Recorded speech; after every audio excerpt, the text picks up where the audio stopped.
Peach, you're so cool. I have heard this song so many times. So this is Mario. So is it coming back in, or are you just playing something fun for us, Rhino? It's probably the biggest song of the year, so I figured as a wrap up for the year, I would play the big song from the movies this year. Peaches, I was going to say, I almost forgot myself and started singing that. And I was like, I'm so glad I didn't, because y'all don't want to hear me sing. No, but if you haven't had a chance to watch it, or if your kids adore it and you don't have it, it is on Netflix right now, so it is an opportunity to watch Mario as a family. Yes. It's a cute movie. I've seen it 3 times. I love it. Yeah, I think, it's a must watch, or at least put on and have in the background if you haven't seen it, and your kids will enjoy it. For sure. No matter the age. I totally agree. Yeah. Yeah, and somebody like me, I was aware of the game and watched my kids play the game and tried to play with them a little bit, but I wouldn't consider myself an expert on that, and I still really loved it. Where Rhino and I, we grew up with that. Yeah, that's us. Yeah. Well, yeah, so speaking of that, I thought today we would just kind of do a recap of 2023 because there's nothing new this weekend. There were so many releases we talked about last week on Christmas Day, so those are kind of still out there. Mm-hmm. If you haven't seen The Color Purple, go see it. It is funny to me that you mentioned that, and I sent a meme to Rhino because I feel like when it released, all these individuals went out to support it and took their spouses, and there was a lot of dudes who got to the movie and had no idea that it was a musical. Yeah. They completely left that out, which is clear as day on all the marketing and all the things, and even you shared that with us. But some of them just have thought they were going to see a remake of the movie, and if you're not into musicals or just not expecting one, it can be a bit of a shocker. Yeah, I think so too. But I think even the manliest man is going to love it. I think they're going to appreciate the movie. Yes, I don't think there was any denying of that. It was just this is a musical. Yeah. Yeah. Well, so that one's still out there, and of course, The Boys in the Boat is still out there. So both of those in different ways are very uplifting movies. Even though The Color Purple is so sad and you see trauma at its deepest, and hard to know people endure those kinds of challenges in their lives. It has a feel good end, and of course Wonka is still out there. So 3 really good movies that I think you'll walk away feeling good. What about Migration? Migration, it's doing okay, but for me, I feel like it has not gotten the promotion. Some of these, I think it got lost in the Christmas shuffle. But outside of Wonka, it's really the only I was completely thinking about that, family movie that you can go see. For this weekend was taking the girls to see. Migration. That one's still out there for sure. But no shocker, the number 1 movie for 2023 was Barbie. Globally, or this is domestically, it was number 1, and globally for that matter. Raking in $1.4 billion, which is just hard for us to wrap our minds around. And it's still going strong. It just was released on Max, so people are streaming it like crazy, but you can also order it, on demand, and, all the streaming platforms out there, however you get your movies now, you can find it. But this is another one.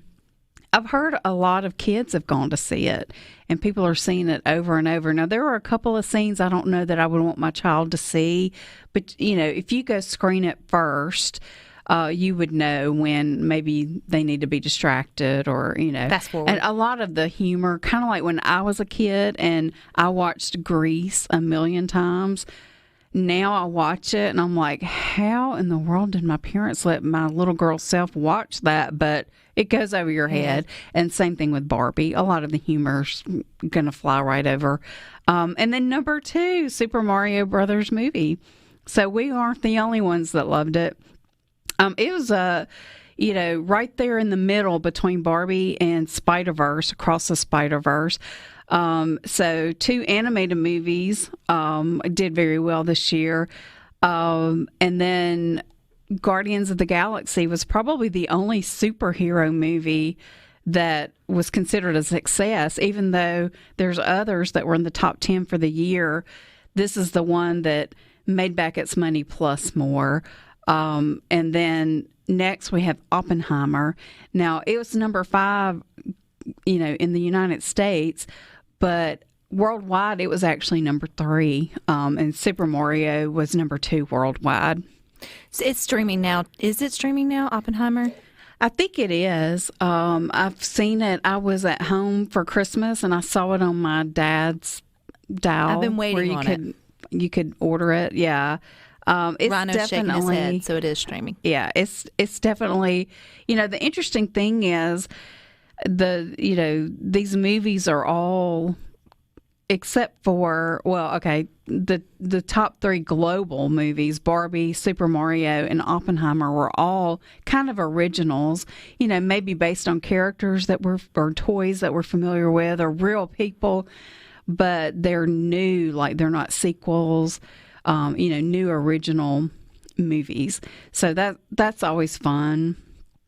And then, of course, Barbie and Oppenheimer did a great job of cross-promoting, and now we're seeing other movies try that. I don't know if anybody will be as successful as Barbie and Oppenheimer were in doing that, and how they supported each other, and they had people on social media posting their tickets. Were they from the same studio? Like, I wonder why were they so friendly? No, other than they both just recognized they could have been an enemy and they decided just to make peace. I think so. I think it was more of, let's see if we can help each other out here, because Barbie is Warner Brothers and Oppenheimer is Universal, which the way things go now, those could be owned by the same parent. Person, yeah. I mean, I'm not sure, but I think, and I could be wrong, but I think it started with some of the actors. I think they were the ones that kind of got in on it. And it was refreshing. It was nice to see. It was. And it really, really helped the box office do well. It's still not back to pre-pandemic numbers, but it's did way better than it did last year and the year before. And next year, the projection is the total box office receipts will be higher than this year, but there are a lot of releases that are going to be put on hold until 25. And part of that is just because of the strike. Some of it is just scheduling, post-production, all that kind of stuff that goes into it.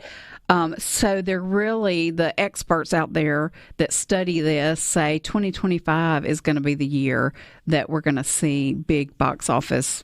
So we'll just get less releases next year. Right. You think they'll do things like Die Hard, Jurassic Park, all that, like bringing it back? I think so. I think they're going to continue. We saw a lot of that this year. I think that we're going to continue to see those re-releases on the big movies anniversaries or the season for that movie. But yeah, this year there were I want to say 40 less movies released, new releases in theaters than the year before. Wow. A lot of them were ready, but they just chose to wait because of their actors not being able to promote it and just everything that went along with the strike. And then The Little Mermaid is next. It did very well. It came in at number 6 for the year, and I think it's still hanging out there in a few theaters. So the girl that plays the Little Mermaid, I keep wanting to say Halle Bailey.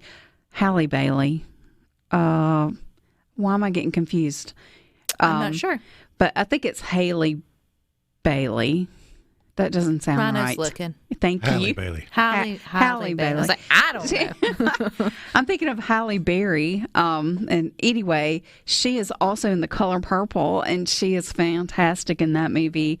So she's had that's the both singing. They both, yeah. She's clearly very talented. She does it all. And then next, Ant-Man and the Wasp. It was number 7. It was considered sort of not a flop, but it didn't do as well as they had projected. And I don't know if that's because people were having superhero fatigue or if it's just because we're coming out of the pandemic and maybe not everybody's was quite ready to go back to the theater. And then next you've got John Wick, Chapter 4. So that's another sequel that did well this year. And then number 9 really surprised me, Sound of Freedom.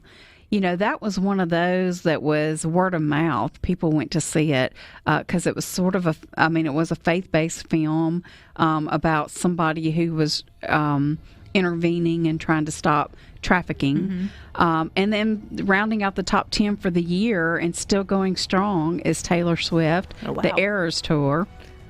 So she managed to get in there. And I would say this was probably her year. Absolutely. I think she was on top. She can't top next year. But I can't wait to see all the movies and have you back in the new year, Tanya. So happy new year. You too. All right. You guys stick with us. We got more for you coming up next.